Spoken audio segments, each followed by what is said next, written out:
Hi everyone, in front of me I've got Oppo Reno 7 Lite, and let me share with you how to change the wallpaper on this device. So first of all, we have to enter the settings, and now let's scroll down to find the personalizations. Now let's tap on Wallpapers, and as you can see here we've got some albums from which you can choose the wallpaper from. Here we've got the album, which is basically your own gallery. We've got the inventive wallpapers, static wallpapers, and live wallpapers, which are animated ones. So basically, if you'd like to check more options, just tap on this arrow, and as you can see, you will be able to find out much more wallpapers.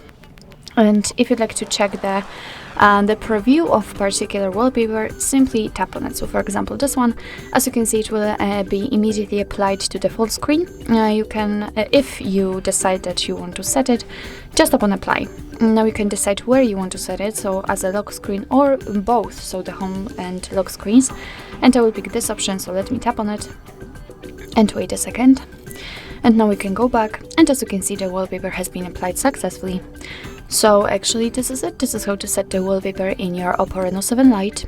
Thank you so much for watching. I hope that this video was helpful, and if it was, please hit the subscribe button and leave the thumbs up.